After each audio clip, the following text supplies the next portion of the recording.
Hey, what's up? This is Derrick Johnson. You're watching Third and Longhorn. Like and subscribe. Hook 'em.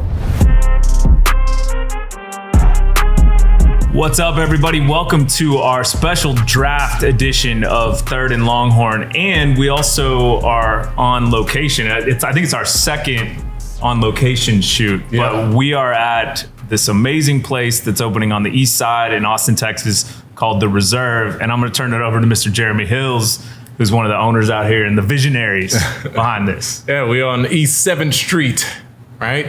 Good old heart of Austin. So, The Reserve, we look at it as being what we call the East Side Country Club.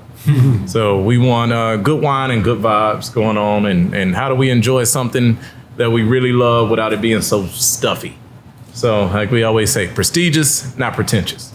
And that's The Reserve. I like it. I love it. Well, we're going to start this one off a little bit differently. It was a huge draft for the Texas Longhorns. Historic. Record-breaking. 11 guys who went to the combine or participated in the pro day, all getting drafted. Yeah. So that being said, I think all of you guys have amazing draft stories too, and I think the people will be pretty interested to hear those stories. So I'm going to start it off with you, Oak. Talk a little bit about draft day for you, leading up to draft day, and just everything that happened. Yeah, so my draft experience was kind of interesting. I thought I was projected to go in the second round. So sat at home, kind of had like a pre-draft party with family. I knew I wasn't going first round, so that was kind of light.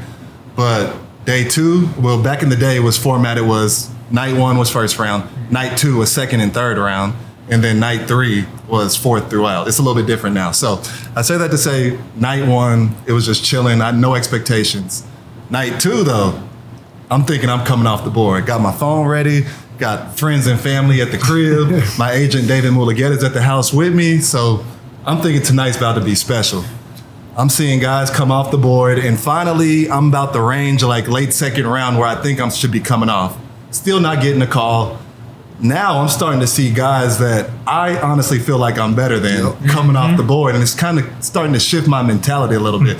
It goes from being at the highest of highs and super grateful to now there's a little bit of animosity, like, come on, why are these teams passing up on me? Like, I know I'm better than him.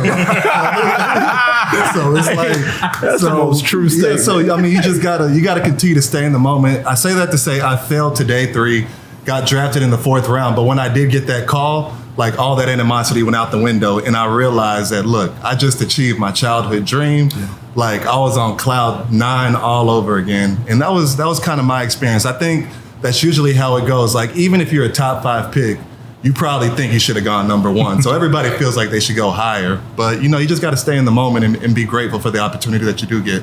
Yeah. What was the reason why they said you fell down the draft board a little bit? I mean, it's what it is, man. You got the top 100 picks, and when things start shifting on the board, people get pushed back later and later, and that's what happened with me. Also, I had a few injury concerns coming out, so, just stuff that didn't really matter. But, I found the home, and I ended up being where I was supposed to be. Absolutely. I love that. Now, Derrick, let's hear your story, man. Yeah, Alex is exactly right. Regardless of, even though I went higher in the draft, you always think you should go a little bit, a little bit higher. I went 15th to Kansas City, and I was at home. At this time, you would think I would be at the draft, right? Because I was going in first round for sure. But at the time, it was only 6 offensive players and 1 defensive player. So it was only 7 guys at the draft doing this time. This is back then. It was 05. This is way, way long. That was after Jeremy's time. No. I was still in school with a collar shirt tucked in, walking to school for the second time. Oh, okay. But so I'm at home with my family. Bunch of people there, family and friends. I don't know. I wasn't even promoting. I was having a party, but everybody was in there, right? Just because I was so focused on the draft, and my slot was 10 to 15. 10 was Detroit, and for some reason, I just wanted to go as high as possible. Yeah. For some reason. Yeah, for some I know. For some reason. What reason was that, DJ? Know, the game. It's a little bit more money, that's all. But at the same time, it's about where you go, because you got to. It's about just the fit and all that stuff. And I want to go as high as possible. So my agent was like, all right, from 10 to 15, that's where you're going. Kansas City already told me Dick Vermeil was like, hey, if you get pushed back to 15, we're taking you for sure. And I'm thinking, I'm probably not going to be 15, coach. But it is what it is. So I met there and I started falling in the draft. And you never know how the draft goes. Right. And we come to, I really thought I was going to Houston at 13. So I'm like, oh, Houston's on the board. My phone rings. And it's an H-Town number. So I'm like, oh, snap, here it goes. I'm like, shh, hey, y'all be quiet. Boom, I hit the phone. This is my cousin. Like, hey, what's up, cuz? Like, bro, the wrong time. You can't do that. You can't do that. All of a sudden, he got blocked. He can't call you back no more. He just really didn't know. He didn't know. So I hung up real quick. They didn't pick me up. They traded that pick or whatever. But Kansas City came up at 15, and man, I was very super grateful. Just like you, that animosity came and that anxiousness, and you know your palms start sweating because you're thinking, man, you know, am I going to fall even lower? Like, what's going on? You know, you not question your ability, but you kind of question, like, what's up? Like, you know, I'm the guy. Like, I won all the awards, so it was one of them things. Yeah. Mm-hmm. You get a little prideful in that time, but I tell you what, once your name is called, it's a blessing, man. It was a humbling experience. Everybody, you know, cheered, and I got on the phone with Dick Vermeil, and I was at Kansas City Chiefs. I didn't even know that Kansas City was in Missouri. I didn't know where I was going. It was Kansas. Yeah. So it was awesome. Was there anywhere that, like, if you think back to it, you're like, man, at that time I wanted to play there? You know what? I wanted to go to Houston. I did because I'm a Texas guy. I've always been in Texas, but now I'm thinking back, I needed to get out of Texas. Just, you know, family, friends, and you just needed a way to escape so you can concentrate. And in Kansas City at that time, we wasn't winning a lot of games. I'll tell you what, I was focused on what I needed to do at that time. So, but it all worked out at the end of the day. Gotcha. Yeah. Now, Fozzy, you had a much different draft day, but I think it's a pretty interesting story. So I wanted you to take us through how draft day went for you in the process. Well, ultimately, I'm actually still waiting to hear my name currently be called at the NFL draft. Roger Goodell, holla at your boy. But no, my draft experience, my college career was cut short my senior year. Jacked my knee up, tore my ACL, MCL, lateral meniscus, and had a medial microfracture whenever we played against Missouri out in Columbia, Missouri, the worst turf ever. It was definitely an experience I never will forget, and something that I wasn't used to being hurt like that. Like that was detrimental to my life, detrimental to my career. Up until that point, you know, they used to have or they used to allow agents to be able to talk to you once you were 3 years removed from high school. And throughout the course of my senior season, there were multiple agents hitting me up like, hey, you're doing great. You know, continue to do this. I scored twice. You know, you're doing great. Return to kickoff. You know, you're doing great, blah, blah, blah. We would love to represent you. We'd love to have you in for a meeting. So you're hearing all this information while the season is going on. And man, it made me feel really good, obviously, because it's like, okay, people are noticing what I'm doing. People are seeing me. Even had one of the agents like, man, they got some things saying, you know, if you go to the Senior Bowl, you could possibly even be a third-round draft pick if you perform well, right? I get hurt on November 12th, 2011, and literally there was only one agent that stayed in communication with me. His name's Jerry. That's who I ended up signing with. Show me the money, Jerry. Yeah, that's all right. That's who I ended up signing with because he stuck with me even after my injuries. And I knew he wasn't there for the money because obviously my name wasn't called at draft day, so I didn't receive no money. But the expectations were, you know, you injured, you still got a chance to be drafted. So I rehab. I go to the combine, not able to do anything. They really just checking on my knee, seeing how my recovery process is going. I go back to the combine, recheck. I go to pro day, not able to do anything again. All I did was bench press. Just spoke with. How many reps you put up? Oh, 23. If you wanted to know, they call me Mighty Mouse for a reason. Now I'm just saying. Strong. But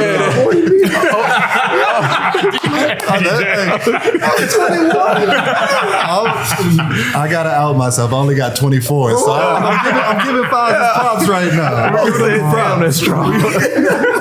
We said only 24 too. I like how I said right. Only like that's a minimal number. Right. Yeah. But Benny Wiley, Cesar Martinez, Anna Craig were pivotal in helping me prepare for the bench press. That's all I really could do while I still was rehabbing with Donald Wynn, who's now the head athletic trainer there at Texas. And man, I go through that process of the combine recheck, pro day, talking with scouts and just letting them know where I'm at in my recovery process. And draft rolls around, my agent's like, hey, we know you're not going day 1. We know you're not going day 2, possibly late day 3, because I didn't have any expectations to be able to contribute to a team immediately. And it was going to be a late 6th round, maybe even 5th round if it was, everything aligned. But 6th round, 7th round, for sure, priority free agent was what the mindset was. So day 1 rolls around, I'm celebrating my buddies around me. Day 2, same way. And then day 3, same format, right? You got rounds 4 through 7.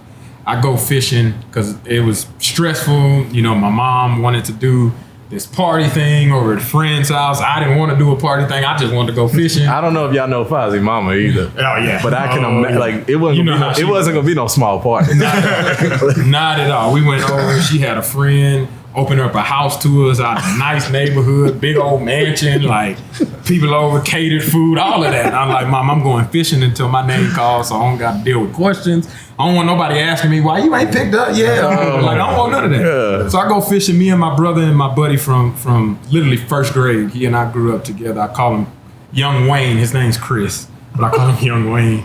That's his middle name. But that's beside the point. I go fishing. 4th round rolls through, nothing. 5th round comes by. I get a call from Buffalo, and it was one of the coaches from Buffalo, and he said, "Hey, what you doing?" I'm just fishing. And then he's like, "All right, be on the lookout, be ready. We got a couple picks coming up in the 6th, 7th round. Just be on the lookout." Boy, my eyes lit up. Right? I'm thinking that it's go time. Little did I know, freaking my pole got a bite from a catfish while I'm fishing. It flies into the water. I get off the phone, try to grab the pole. I can't find it. 6th round rolled by, 7th round rolled by. Didn't get drafted, and I lost my fish and the fishing pole. The worst I felt. Which one were you more disappointed in? I can't believe my fishing pole. That was one of my favorite fishing poles. It even had the cork grip, so it was supposed to float up. Man, that fish was big too. Man, I'd have been living life. But that pole gone. It's in a lake in Pearland right now. To this day, right now, somebody still got it. But I didn't get drafted, so I go to the house and talk with everybody. And man, I'm super emotional because I'm pissed off. Same way y'all talked about, right? I expect to be, ahead of this guy. I got better film than him. I showcase what I can do. I've got 4 years of footage. Like, people can see what I've been doing. I've been working hard, rehabbing, grinding to be able to get back to a level where I feel like I can contribute to a team. And ultimately, none of those teams wanted to take a chance on me. And so that was my draft night. Man, I cried because I was upset. I was pissed. I didn't get a priority free agent call. I didn't even get a regular free agent call. Like, my agent was like, man, I'm talking to these teams. They say they're interested. They just don't know. And don't know turned into 1 month not getting nothing back, 2 months not hearing nothing back, 3 months not hearing nothing back. And I didn't get my first initial introduction to the NFL until December of 2012, right? I hurt myself 2011. In December, last 2 weeks of the season, Arizona flies me out to do a workout. I impressed the running back coach and the head coach then. They signed me to practice squad. I spent 2 weeks on the practice squad. And then from there, I ended up starting my NFL career. So it was a How many years? How many years did you play? Played 7 total years, including the practice squad year. So 6 active and then the practice squad year. I played. So my path looked like this, but I finally got there, and ultimately it's really about the grace of God. But and I had to endure, obviously, recovering from the knee surgery, but it all worked out how it was supposed to. Yeah, I'll add to that real quick. I played against Fozzy a couple of times in the NFL, and it was early in his career. I don't know what year it was. That was with the Browns. Second year. With your second year, and he's not even on the scouting report. So we're going through the deal, and I didn't even see him on the scouting report or whatnot. So I'm thinking, well, maybe he ain't up this week, whatever. I'm in the game, and I see Fozzy getting the game. I'm like, I know I'm a Longhorn fan, so I know. I'm like, that's like he's good. Like, you know, like he's not on a, like in, you know, usually I cover out of the Mike and Will, I cover the athletic, you know, running back and let him be the whole player. But this time they had the big Mike backer on Fozzy. I'm looking, I'm trying to switch it to left. I'm like, hey, he's like, no, I got it. Touchdown. Man, I'm like, I'm on the sideline. Hey, You looked at him. I think you were 35. Yeah, I was number 35. I'm like, hey, when 35 is in the game, let me get him because I got a better chance. I know him, dog. Well, I got a better chance. And they like, who is he? I'm like, hey, he good. Trust me, he good. So he, all that stuff he went through, man. I love it. That's awesome. Well, thanks for sharing that, Fozzy. And Hills, I know you have an even different perspective because I think your career took some different turns, but you've also had people close to you, et cetera, in the process. So take us through that. No, I mean, I didn't play pro ball. I tell people all the time. I was like, oh yeah, my name didn't get called and it didn't get called. like you know, like Fozzy got a story where he could say this happened, and then this happened. I was like, listen, we'll still be waiting. We'll still be waiting. But no, it forced me to do some other things, and when I look at life today, I'm not disappointed. Not at all. But that said, I did witness one of my older brothers, his process, where I got a chance to see, like Oak. I think his story is closer to Oak's than anybody. Is that this was an All-American left tackle at the University of Texas, national champion, that was projected on some boards to be a late first that slid to the fourth. You know, he had a clean break in a leg on a non-weight bearing bone.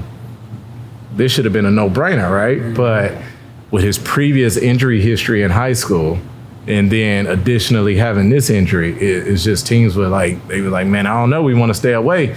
And I got a chance in that experience to see just the emotional roller coaster that everybody kind of explained of like seeing somebody think they were going to go maybe night one, but for sure day two. And it was that same format that Oak was talking about of how it was. And so day two came and went. And then I remember day two was his big party. So he was like Fozzy with no fishing rod and no fishing pole. He was trying to I watched him just try to keep himself busy. Right. Just trying to keep himself busy the whole time.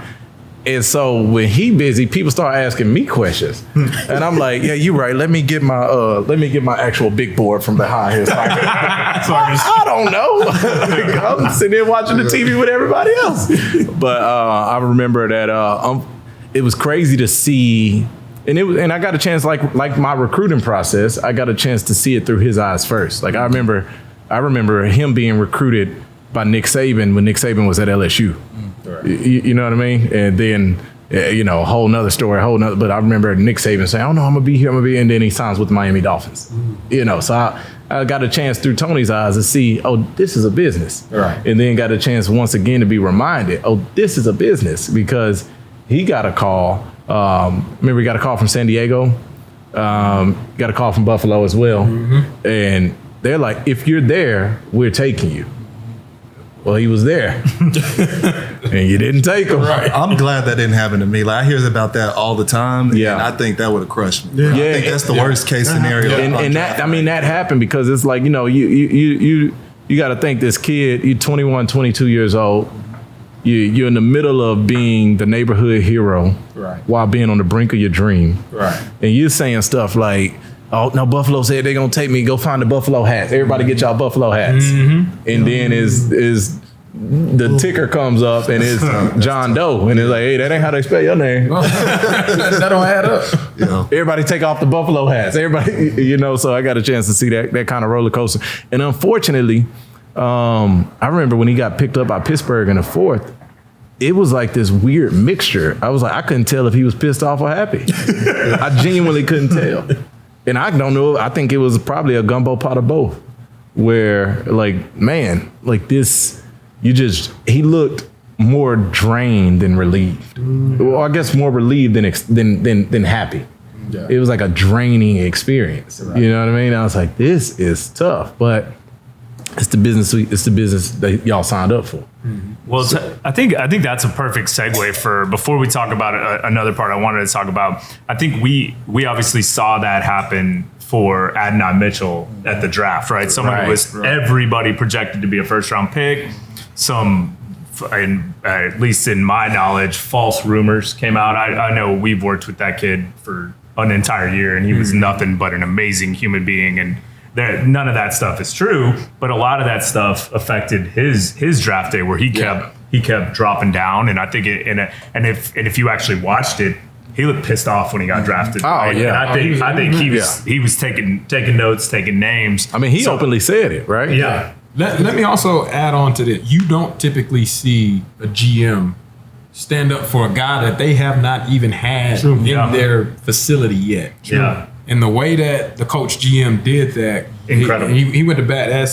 That it is incredible, because you don't see that. Yeah, they got a great organization overall. Oh my Exactly. gosh. Yeah. Yeah. It's fantastic. Well, I think this is my question. So we all know, big weekend for all the kids. It was awesome. They're celebrating.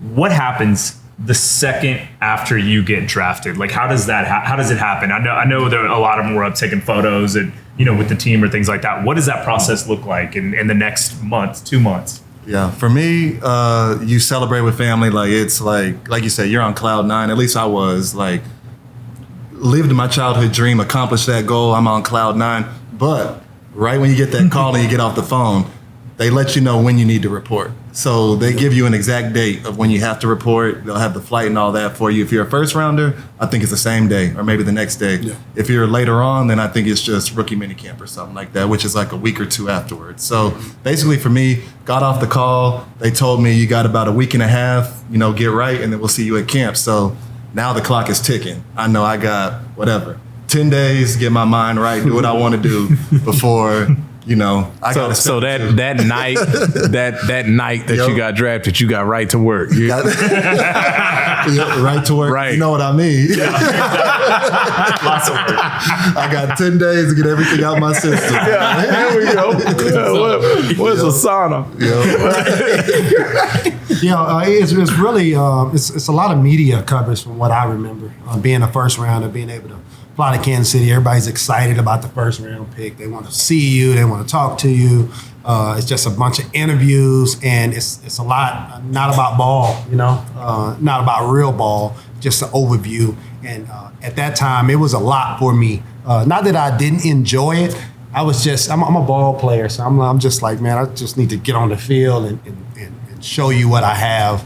I was still in that mode of proving people wrong. Even though I was a 15th pick, I still kind of felt like, man, they don't believe it. But that chip needs to always be there, regardless of what how early or late you go. But it was I got to it right. They private plane the next day, and just did a bunch of media stuff for 2 days straight. And then I left. Then I'm on the clock with y'all now. In a week or so, then you got to go to minicamp and get that started, and that's a whole nother beast. Well, let's get right into it on the guys that did get drafted, and I want to go one by one with each of y'all, and we'll start with you, Oak, down there. Out of all the guys in the draft, who do you think landed in the best situation of any of them, if you had to put your money on it? Man, and we had so many draft picks. I'm trying to go through like a list of I got picks. a handy list. That's what I'm saying. I'm going through all those picks. Y'all know where I'm gonna lean with this one. Yep. I gotta go Xavier Worthy. Yeah. Yeah. They ain't even a question. And I'm sure DJ would say the same thing. As an ex-Chiefs player, you got a guy like Pat Mahomes. You see what he did when Tyreek Hill was there. You got a guy just as fast, if not faster, within Xavier Worthy. I mean, I hope we see the same type of production, and I think we will. That's you. Granted, I mean, Tyreek is top of the mountain, but Right. similar production. Yeah. Yep. And I think that's unanimous, right? Yeah. I mean, there's no better fitter situation for a player that went from Texas to go to a situation like having one of the best quarterbacks of all time, also winning Super Bowls, also will utilize your speed, also brought in more speed this offseason to pair up with the speed that you just added in this previous draft. So I think Xavier Worthy definitely landed in the best spot to be able to be successful from day one. When I look at it, though, the AFC West is competitive. That's very true. It was probably, arguably, you got the North. I say the AFC North and probably the AFC West might be the most competitive divisions in the game right now. So when I look at it, AD might have something out there in Indy. They got to crowd the box because their run game is lethal. Anthony Rich, I mean, they saying that they saying QB1 has been looking different this offseason. Mm-hmm. And I'm looking at the other weapons, Pittman and them other cats that's out there. Right. And then you look at his actual skill set. And then I look at the AFC South. And I'm like, am I scared? Now, don't get it wrong, my Texans reign supreme. Mm-hmm. But as far as, the rest of those guys, the Jags. But Jacksonville's a playoff team too now. They not stopping nothing. They ain't stopping the nosebleed. I agree. They not stopping nothing. They not stopping nothing. Fine, we'll get out there today. We'll go. We might score something today. I'm not saying they're not a good team. I'm saying I know what you mean. He's gonna have his opportunities to really go against some defenses that gotta prove it 2 times a year. Right. And when I look at the AFC West, I'm like, don't get me wrong, they got Patty Mac, but it's not by accident that over the last 2 to 3 years, the Chiefs have started out pretty slow. Mm-hmm. And now, they've just proven that down the stretch, they can get it done. Right. Yeah, it's unanimous when you talk about Xavier with the Chiefs. And really, he's going to a system that kind of is kind of the same system because Sark's offense and Andy's offense is kind of similar. At the end of the day, they're very exotic. They do a bunch of different stuff, and they know how to exploit, especially speed when it comes to Xavier. But I think this is y'all keep talking about people bringing up Tyreek Hill in comparison with Xavier. I think Andy is kind of looking at him more like Deshaun Jackson. In that sense, that's what kind of player Xavier like is. You know what I mean? He's more of a outside floater guy. He's not a guy that go across the middle as much. And trust me, we need those guys like Deshaun Jackson being able to stretch the field and using them as a decoy at times. And that's perfect, right? So you can run the ball even more. So it's a bunch of ways you can use them. But Deshaun Jackson is probably more of a true comparison when it comes to. I like that. Yeah, and one more dude I want to kind of go over. I'm looking at the list and like I said, I got to refresh this list because there's so many guys. So many guys. So that's a good thing. I really love Jordan Whittington's situation. Yeah. I thought the Rams studied the film and went out and got him. And I was so happy for him. When you look at Sean McVay's offense, he knows how to get the ball to guys. And from what I've heard, Jordan Whittington and Puka Nacua, they're friends already. So he already has somebody that he can look up to within that room. So I think that's the perfect situation for Jay Witt. Not to mention, not only does he catch passes, he blocks. He's going to find a way to get on the field. I'm sure he'll get into special teams and whatnot. Sure. I really love that pick right there. What better guys to learn from, too. And piggybacking on that, when I think of that McVay offense, now all of a sudden, you got 3 guys that can do the same thing. Mm-hmm. Like, you got Puka, you got Coop, and you got Whittington. I mean, them cats can run a hurry up, and nobody got to change sides of the field. Mm-hmm. They can all do the same thing. They can run the nows. They can all block. Mm-hmm. They can all run after the catch tremendously. Like, I mean, that's what Puka jumped on the scene is because it's like we need to be able to recreate what Coop does because he's been banged up a little bit. And Puka took that and went crazy, right? And now I'm saying you just drafted, again, the same type of player. I'm like, I think you telling us without telling us this is about to be the offense. Like, this is how this offense is just about to be run. One guy that I think could be really interesting to see is Ryan Watts in Pittsburgh.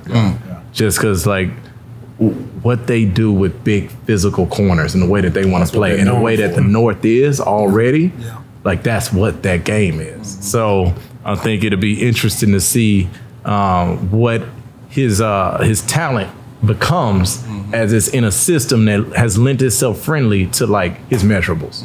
So that I just want to keep like a asterisk next to his name to like keep up with him to see how it goes. Keelan's another guy that when you talk about the speed, man, NFL loves speedy guys, and Keelan's going to do well. Like he's one of those dark horses where people he didn't have a bunch of stats, but we know he's super athletic. We know he's super fast or whatnot, and NFL has a way of showing off their ability and Keelan's gonna maybe have a better NFL career than that happens right at times. Yeah, that happens. I mean, you got a guy that situation. He in the right situation with the right packages, contributes at the right amount, and don't cost enough to where they wanted him to take him as high as the 5th round. And there were some projections that had him being an undrafted free agent. Yeah. So for him to go in the 5th. they wanted him. They I think, went and got I think their what guy. spoke on that too was the way they use ETN out the backfield. Yep. I see a lot of similarities with Keelan. So That's a great I think he's in the perfect spot. I agree. Well, this was obviously monumental for the kids, right? Like everybody finding a place was huge. But talk a little bit about what this means for Steve Sarkisian and what this means for the Texas Longhorn program. He stamped.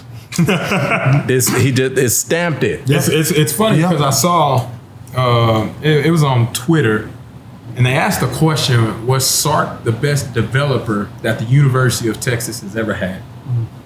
And that was crazy and mind blowing to me because he's only been here for 3 years. Yeah. Like, how can you even compare that with somebody that's only done it for 3 years? But mind you, we go back, Sark's first year, there was nobody drafted.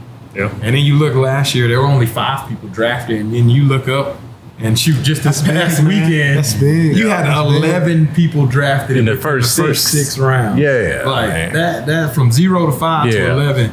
I mean, his track record, it shows and proves exactly what he is, what his worth is, because they renegotiated his contract and re-signed him.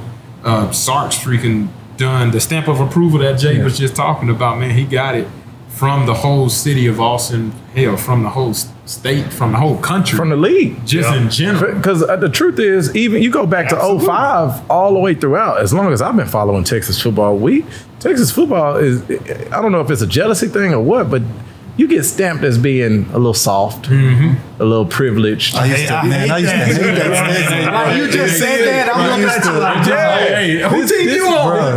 But that's true. But that's the narrative. No, And when I used look, to eat at me throughout the draft process because that was the narrative for every Texas player. and that's They used crazy to me. eat But it. and so you would see teams shy away from. I always say it's 3 levels of football going on whenever you cut on a game. It's the football that Tony Romo talks about. It's the checks by the quarterback. It's the routes that's going on. It's the covering by the DBs. And then there's some football that allows that to happen. It's usually the banging that's going on between tight ends, running backs, and linebackers. And then there's the actual game of football that's being played between 5 men and 4 men.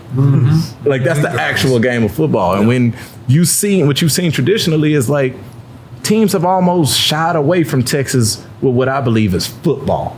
Right? Yeah. And when I'm looking at this list, DT taken in the first, another DT taken in the second. Cool. Offensive lineman taken. Bet. Linebacker taken. Yep. Cool. 2 running backs taken. First one off the board, then another one taken in the 5th that didn't touch the ball, how many times throughout the season? Right. You know what I mean? I'm like, you talk about developing talent, it's across the board, and it's in the more important positions that determine if you win or lose games. Yeah. I'm like, he's stamped. Yeah, there's nothing much you can. Right. There's nothing much they can say about this man if it's not just some praise and telling him congratulations. And to develop some of the guys, like, look, I know Herman recruited some of these guys, but the development that took place on a Tavondre Sweat, on a Byron Murphy, on guys like that weren't as heavily recruited, I think says a ton. And only 3 of the guys that got drafted were transfers. Yeah. So the rest of it was all Texas guys, if I'm correct. Yep. And so I mean, and they found guys like Jonathan Brooks that were good recruits. That, like, don't get me wrong, but they weren't on people's radar as much. And I think it shows a lot about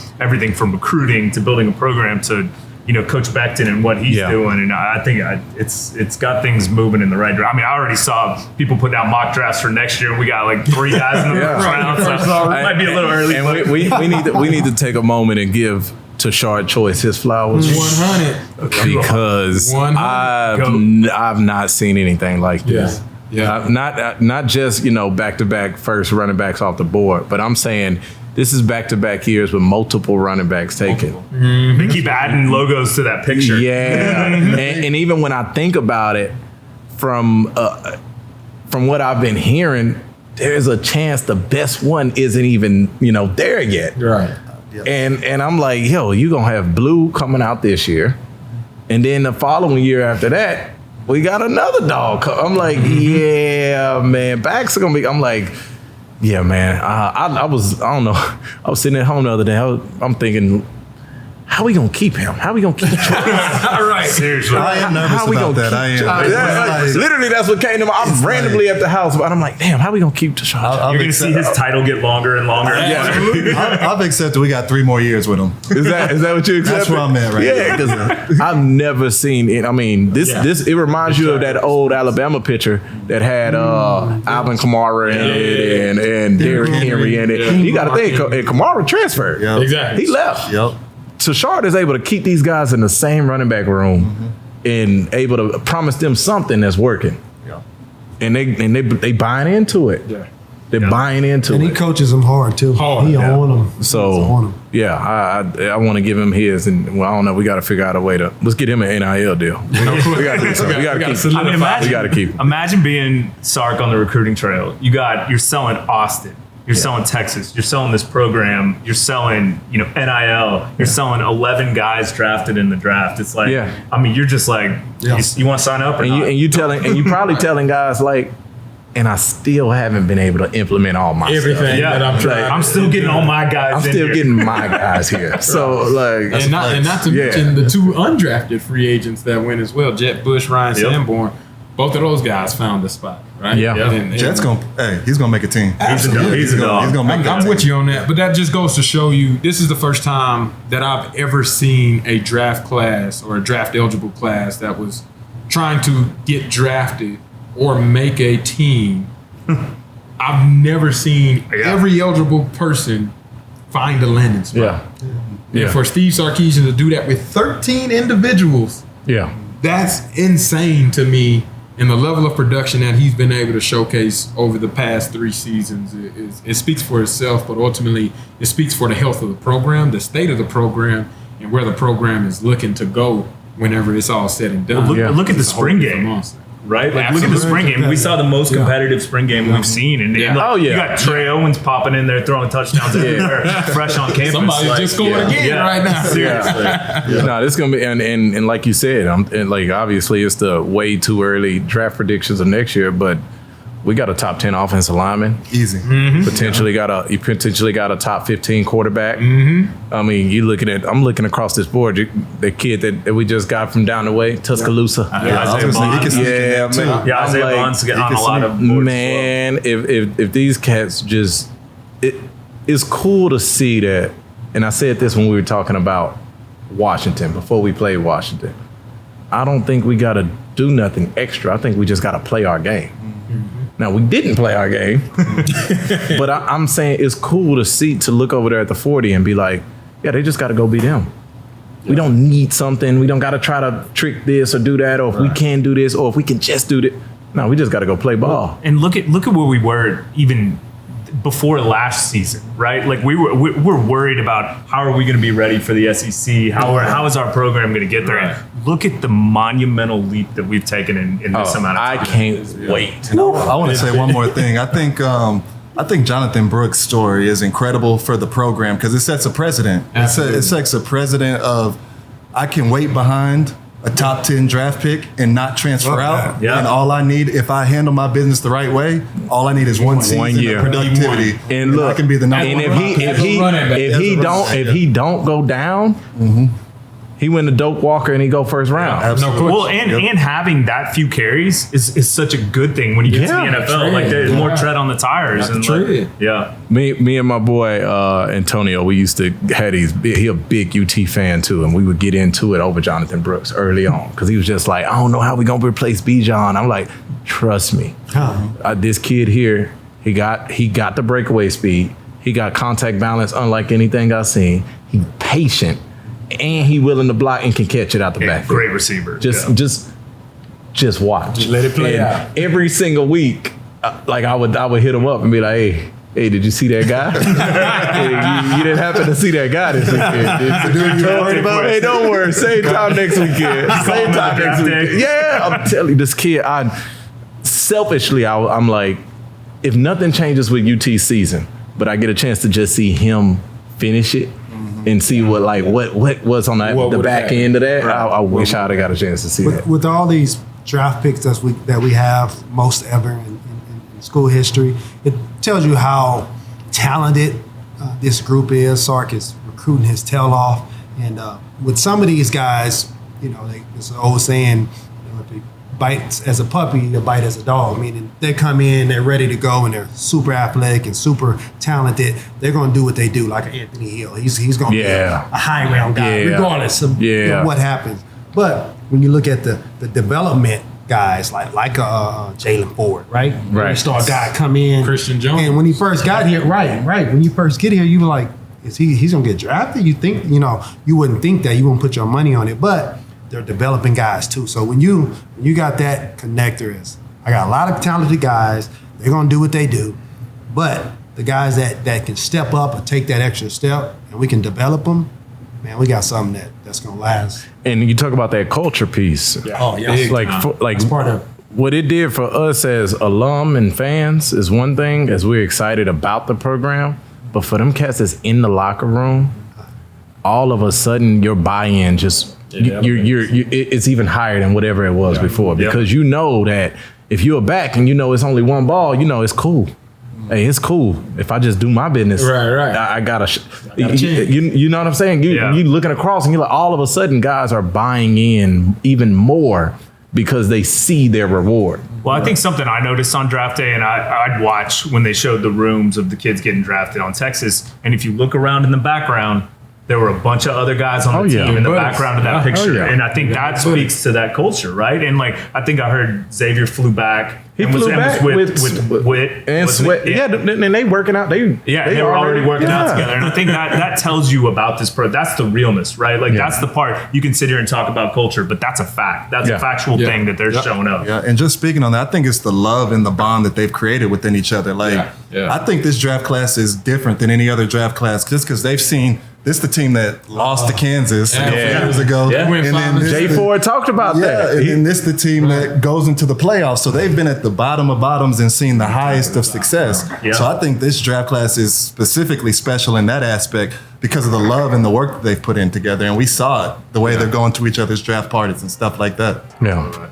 Well, I think overall, hugely successful day for the Texas program. I think we've got a lot to look forward to, and I think we'll have quite a bit to talk about this offseason leading into it. But I'm excited. Hook 'em. It's a good time.